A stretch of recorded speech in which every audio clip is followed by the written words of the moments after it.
ഈശോ മിശിഹായിൽ ഏറ്റവും സ്നേഹിക്കപ്പെട്ടവരെ, ഒരു നിമിഷം നമുക്ക് കണ്ണുകളടയ്ക്കാം, കരങ്ങൾ കൂപ്പാം. ദൈവം നൽകിയ അനുഗ്രഹ പ്രഭാതത്തെ ഓർത്ത് നമുക്ക് ദൈവത്തിന് നന്ദി പറയാം. ഇന്നത് നമ്മുടെ ജീവിതത്തിൻ്റെ ഓരോ നിമിഷങ്ങളെയും, നമ്മൾ ചെയ്യാൻ പോകുന്ന ഓരോ പ്രവൃത്തികളെയും ദൈവകരങ്ങളിൽ പൂർണ്ണമായിട്ട് നമുക്ക് വിട്ടുകൊടുക്കാം. കർത്താവായ ഈശോയെ, ഞങ്ങളുടെ ജീവിതത്തെ ഞങ്ങളായിരിക്കുന്ന സാഹചര്യങ്ങളെ ഞങ്ങൾ ഇത് അങ്ങയുടെ കരങ്ങളിലേക്ക് സമർപ്പിക്കുന്നു. ഞങ്ങളുടെ ദുഃഖങ്ങൾ, വേദനകൾ, രോഗാവസ്ഥകളെ സമർപ്പിച്ച് പ്രാർത്ഥിക്കുന്നു. ഇത് പ്രാർത്ഥനാ നിയോഗത്തോടു കൂടിയാണോ? അങ്ങയുടെ വചനം ശ്രവിക്കാൻ, വചന ശുശ്രൂഷയിലായിരിക്കുവാനാണ് ഞങ്ങൾ പോകുന്നത്. അതിനെ സമർപ്പിക്കുകയാണ്. അത് സംഭവിച്ചുവെന്ന് പൂർണ്ണമായിട്ട് വിശ്വസിക്കുന്നു.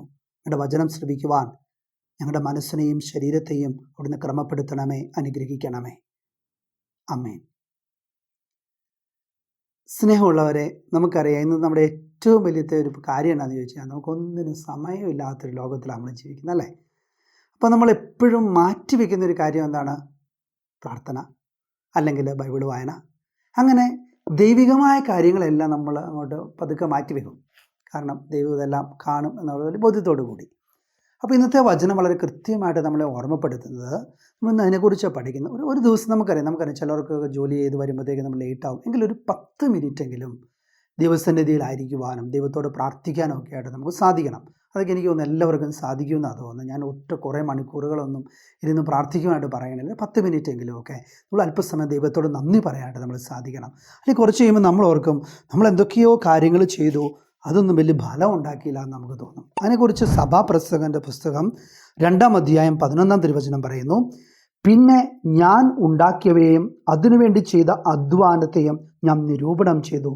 എല്ലാം മിഥ്യയും പാഴ്വേലയായിരുന്നു. സൂര്യന് കീഴെ ഒരു നേട്ടവുമില്ലെന്ന് എനിക്ക് ബോധ്യപ്പെട്ടു.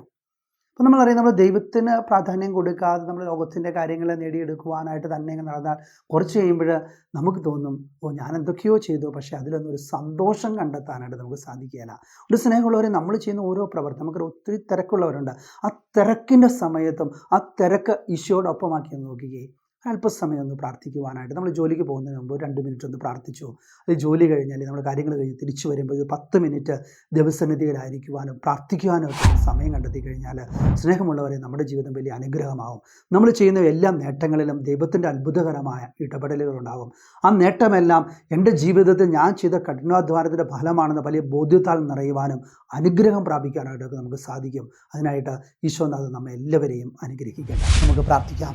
കർത്താവായ ഈശോയെ, ഞങ്ങളിതാ ഞങ്ങളെ തന്നെ ഞങ്ങളുടെ കരങ്ങളിലേക്ക് പൂർണ്ണമായിട്ട് സമർപ്പിക്കുന്നു. അല്പസമയം അങ്ങയോടൊപ്പം ആയിരിക്കുവാൻ, അങ്ങുമായുള്ള സംസാരത്തിലും ബന്ധത്തിലും ആയിരിക്കുവാനായിട്ട് ഞങ്ങളെ ശക്തിപ്പെടുത്തണമേ.